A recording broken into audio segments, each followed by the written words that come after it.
Hello, my name is James and welcome to Mirror Domains. And this is a review for The Mandalorian Season 1, Chapter 5, The Gunslinger. Now this episode was directed by Dave Filoni. And, well, that's cool because he did the first one too, didn't he? He did Chapter 1 and I was expecting that this episode was going to bring us back to a little bit more of the action.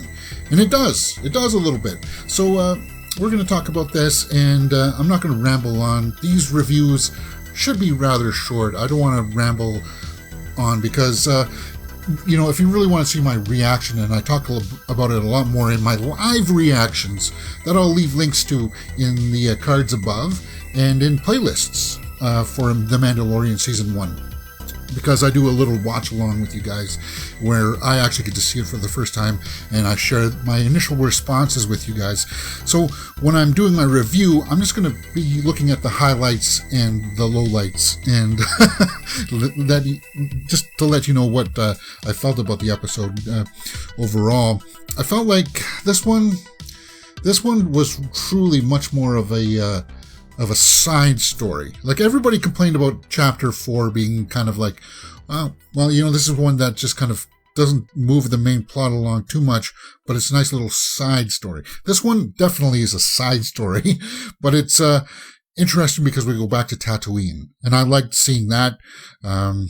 He goes on a mission to track down this bounty hunter with another guy that's just trying to make his name within the guild, Toro. I don't know the actor's name, but I like that part, and I really like the visual effects once they get onto the swoop bikes. I thought that was cool. The visual effects were a lot better than I thought they were going to be. For a TV show like this, they have money, but I didn't think that they would look as good as they did, and I really liked that. So, yeah, he lands, he talks with this lady, and who owns the docking bay that he's in, and she's going to repair his ship and such. So he has to go and do this job to get money to pay her for repairs. And there was the only thing noting about her, her performance. It was just a little bit too much over the top. I think it was a little too much embellishment. It was embellished a little too much. And I don't know if I really fault her for that because she did a fairly good job with it. It's not a terrible performance. It's just, there was something there that was a little off. Maybe it's Filoni just being, not knowing those things, like maybe to tell her to dial it back just a touch or, using different takes and such like that. Who knows? But of course they go out, they track down, Ming Na's character, what was it? Fennec, right? And I thought it would be,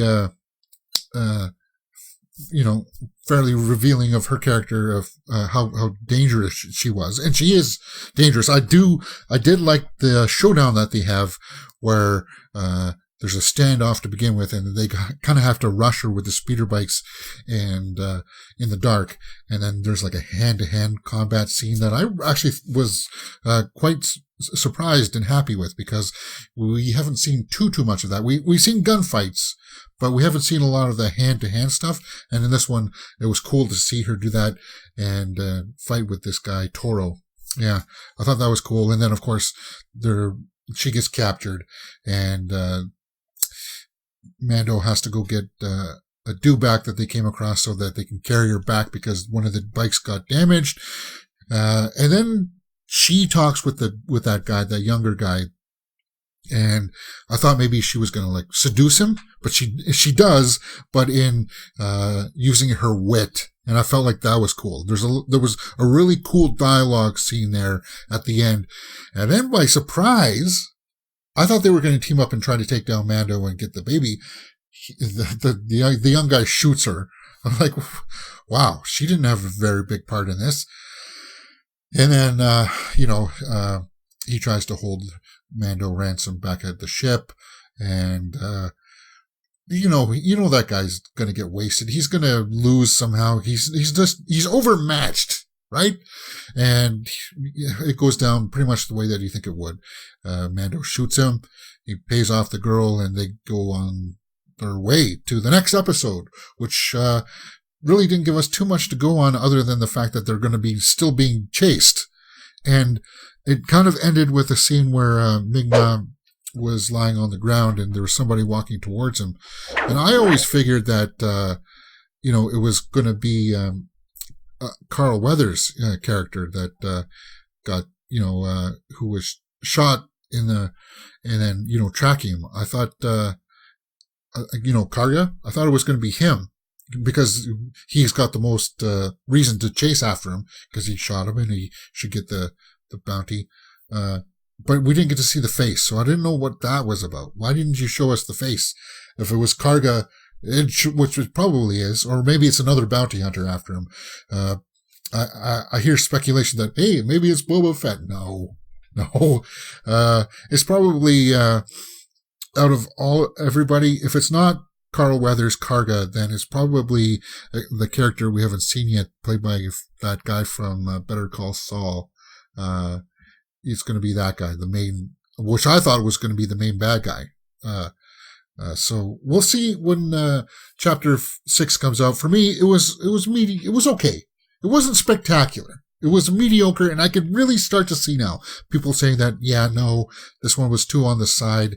It was kind of a side episode. I can really start to see people saying that and make their case for that and say, well, this one, it's losing its little bit of its steam now.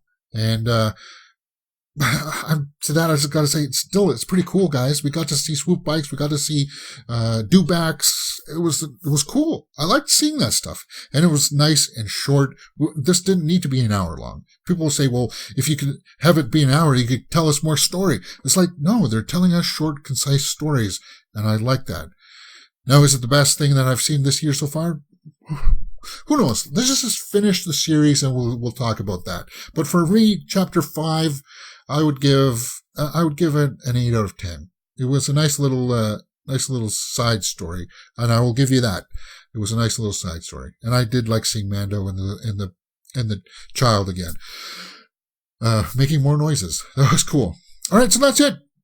Mandalorian Chapter 5. This is part of a playlist that you guys can follow up in the cards above. And you can see my live reaction too. I hope you guys enjoy seeing that stuff because you get a lot more input and more reaction from the series, which I'm having fun doing. And I hope you guys enjoy it too.